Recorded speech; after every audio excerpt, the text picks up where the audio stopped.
Pam. Yeah, hi, Pam. This is Linda, the manager, Denise. Yeah. I've got a little girl here with a tall gentleman, and she looks so much like that chef there.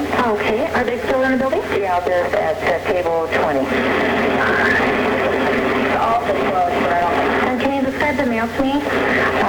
He is probably, how tall is he? Oh, boy, probably six down. Probably I'd say 6'3". Okay. Really slim. Okay. Dark hair? Yeah, curly. The hat on. And, I'm sorry, table 20? Uh-huh. Okay. It's all the way in the back of the truck. All right. You know, and we're not sure. You know, she looks so much like her, and I just...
Duncan is a registered sex offender with a lengthy criminal past. We know he has a history as far back as 1980 of rape in Pierce County, Washington.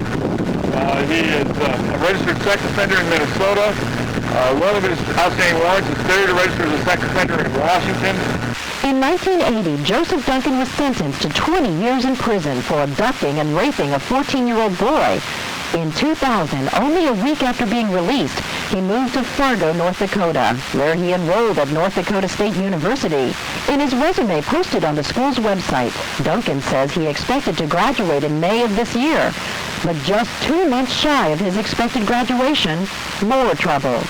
In March, Duncan was arrested again, this time charged with molesting a child outside a school in Minnesota.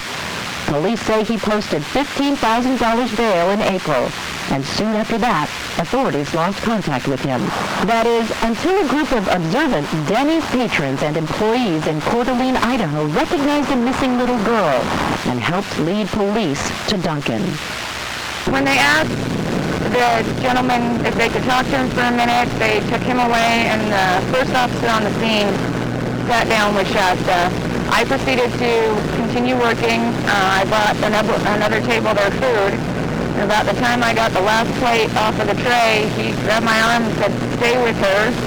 And I went and kneeled down by her side of the booth and said, "Hi, sweetie, how are you?"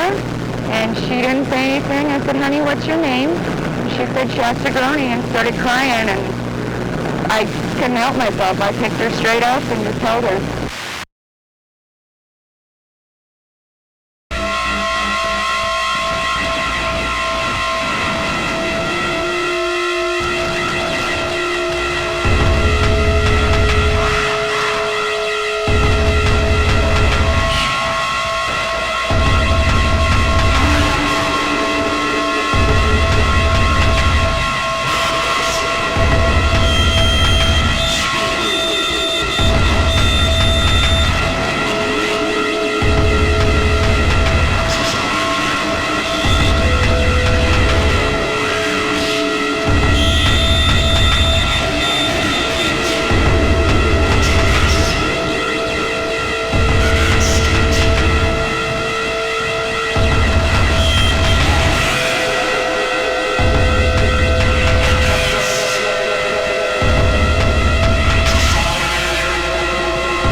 Duncan had a history, a violent history, filled with sexual deviancy. Detective Ed Troyer is with the Sheriff's Office in Tacoma.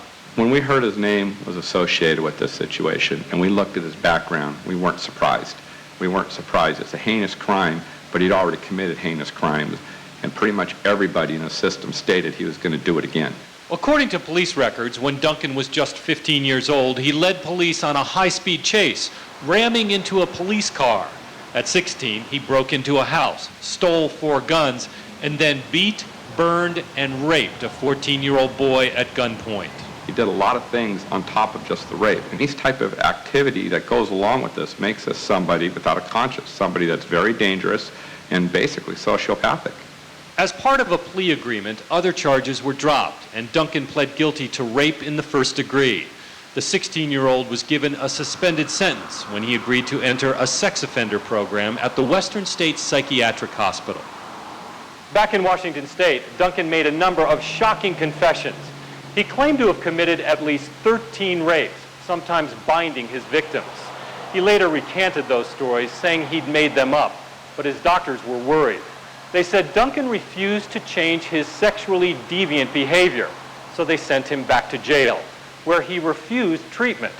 And then, after 14 years behind bars, they paroled him and put him back on the street. He was just a dangerous boy who received no treatment, didn't play along with the program, waited his years out, and was released as a dangerous man.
"5 days before the Idaho murders, Duncan wrote in his weblog, May 11, all those years I dreamed of getting out and getting even.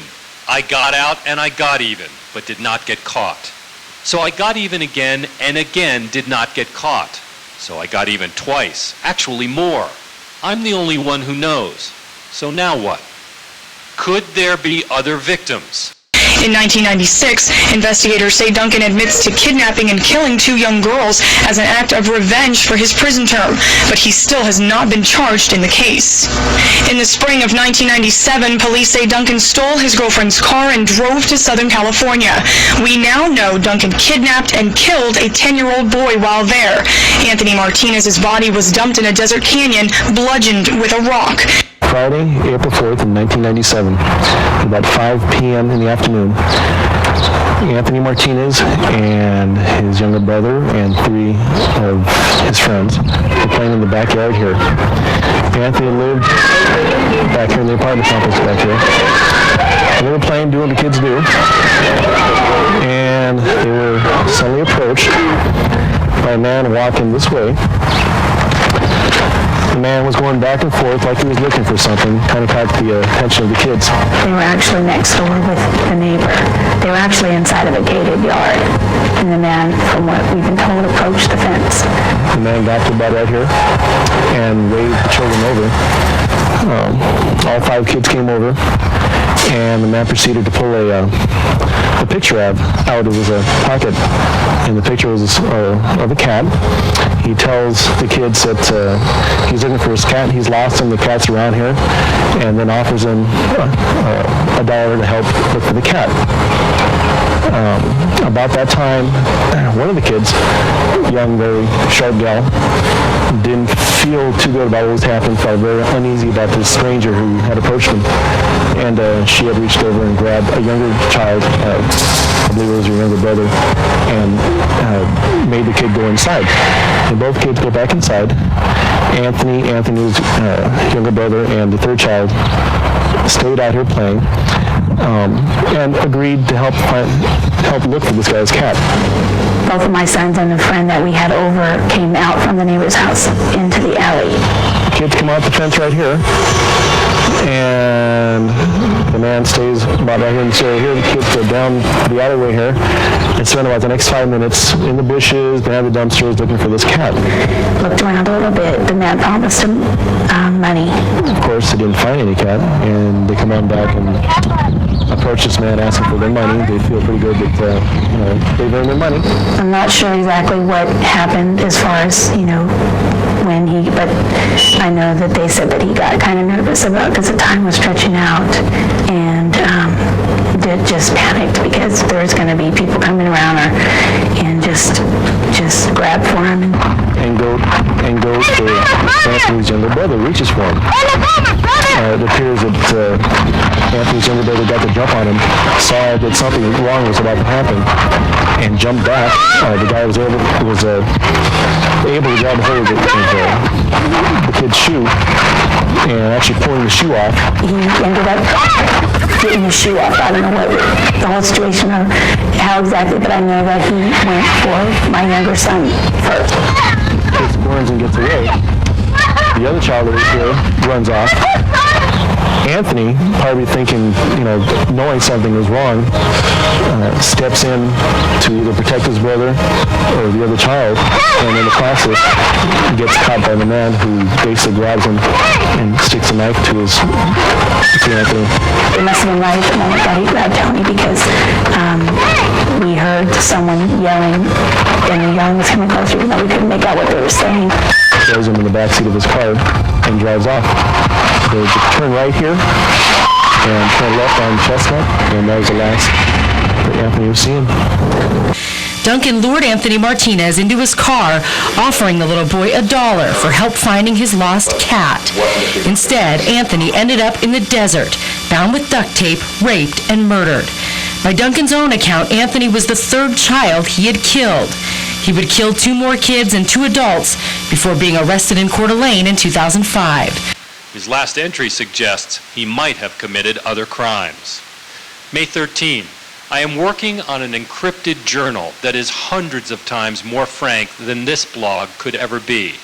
I figure in 30 years, the world will know who I really was and what I really did.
she had actually come into the room and woke us up and said that there's a man here that doesn't want us to be here. And when I had went into the living room, I had seen Joseph Duncan. He was very protected and in all black.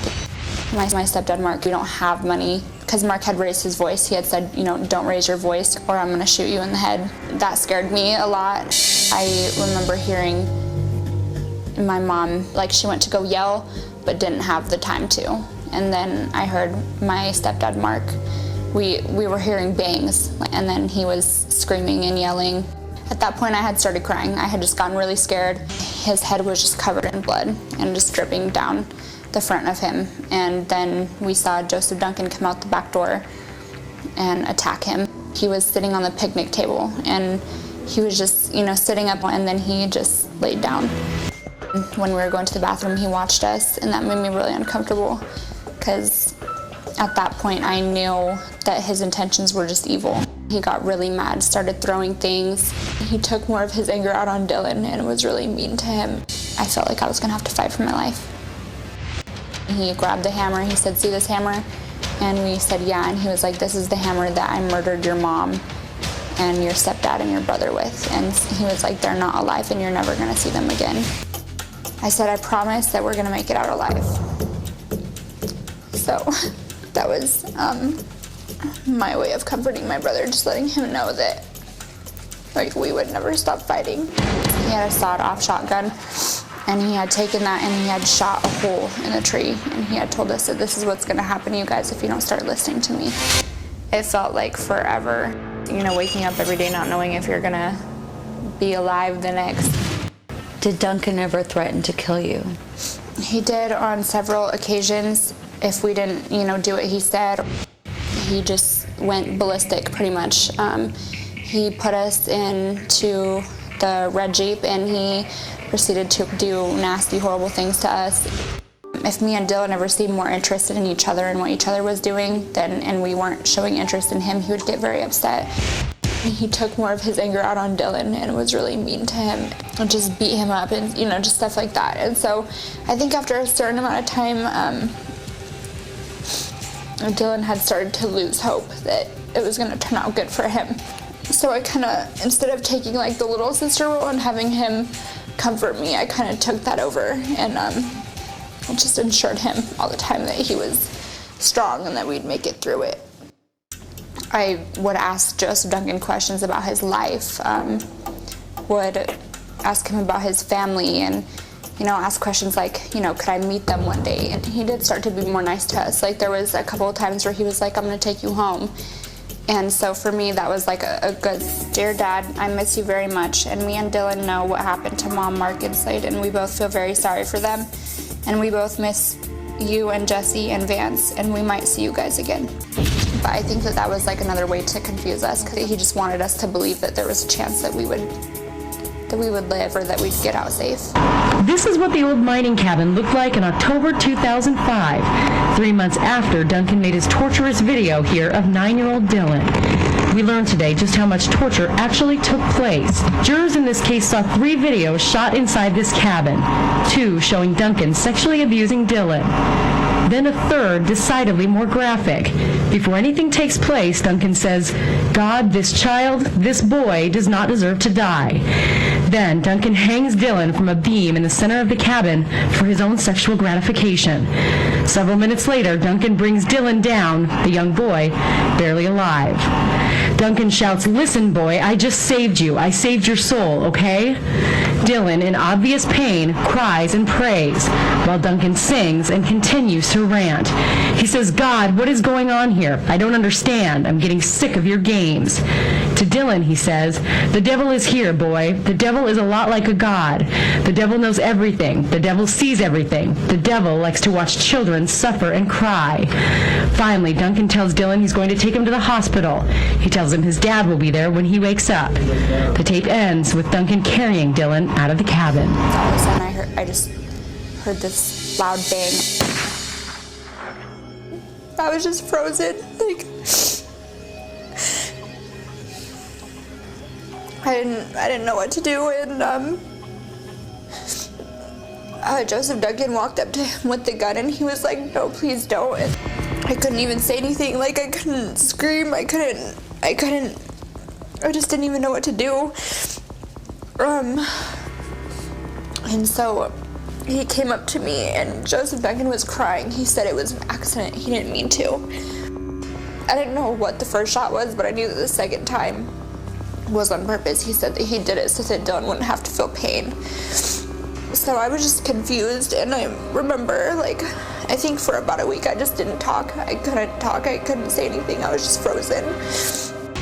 He was like, how do you want to die? And he was like, just like, you have the choice to be strangled, or you have the choice to be shot like your brother, and that one's gonna be quicker. Like, you won't feel pain. I felt like if I had chose the strangulation, that I might have a chance to talk him out of what he was doing. And so he laid me on the ground and put a rope around my neck, and he just pulled it super, super tight. And I remember everything like going, it was like going white, kind of like black and white, and I just couldn't really see anything anymore.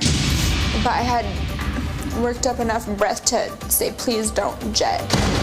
I noticed that when I would use that name with him, it would like soften a little bit, like it would soften him. And he's like, what did you say? And he had let go, and everything was starting to come back, and I was just really dizzy. I said, please don't, Jet, and he started crying, and he was like, I can't do this. He had said that he wanted to take me home. He's like, I want to take you to meet my mom. Would you meet her? And I had said, yes, I'll meet your mom. He drove past my school, like my elementary school that I went to. He drove past one of my best friend's houses, and just I remember thinking like, okay, I can jump out right now and just go knock on her door and, you know, just beg her to help me. As you were driving into Coeur d'Alene, did you see the first missing billboard? Yeah, I remember seeing it, and I remember feeling sad because I had my brother's face on it and he wasn't with me anymore. I remember like thinking about how my family was, you know, probably looking for us. I was scared. I remember thinking that Joseph Duncan, he's so smart, and I was like, so even if they know that I'm with him, that maybe he will have an excuse and they'll just leave and they won't think that anything was wrong. You know, that's just my 8-year-old mind thinking. The cop had asked me what my name was, and I had looked at Joseph Duncan, and he said, you can tell him. So Joseph Duncan actually told me, you can tell him. And so I had, you know, said Shasta, and that's when he had, you know, told Joseph Duncan to stand up. And so it was just, after that happened, it was just almost like a sigh of relief. Police take Duncan outside.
wants to recall the justice system, but for the people we call it for society and so on.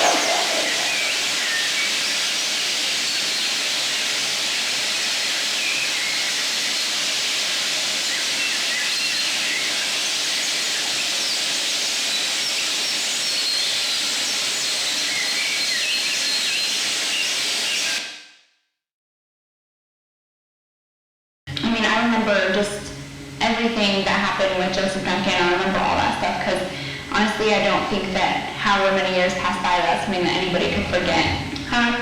It made me feel kind of bad inside because I felt like people were remembering me for what I had gone through, and I know that that's kind of inevitable, but I felt like they were trying to make us relive what happened to us as a family. Wherever I went, it was just, oh my God, it's just Rennie. They're just kind of like, I'm a normal girl. Treat me like I'm a normal. Years and years, I kept feeling like what happened was my fault, like I could have done something to change what happened. As a kid, I felt really ashamed for what I had went through. You know, I had my innocence taken from me. I felt really ashamed about that, and for that, I didn't feel like I was a normal 8-year-old little girl, and I hated that. I hated it so much. I wanted to be everybody else but myself. When I was about 12, I think that's when I got drunk for my first time. Started smoking marijuana. Me being 12, I was hanging out with 17-year-olds, and just, I felt a lot better being with those people because I felt like those people didn't see me as that little girl. It was just kind of like, oh, Natasha, she'll get high with us, or she'll party with us, and that felt good to me in a sense for a long time. And then when I was 14, that was the first time that I had ever done methamphetamine, and that completely changed my life forever.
Do that to a little boy and a little girl and a family. And so, like, some thoughts came in my head of, like, maybe that's all I would be good for it.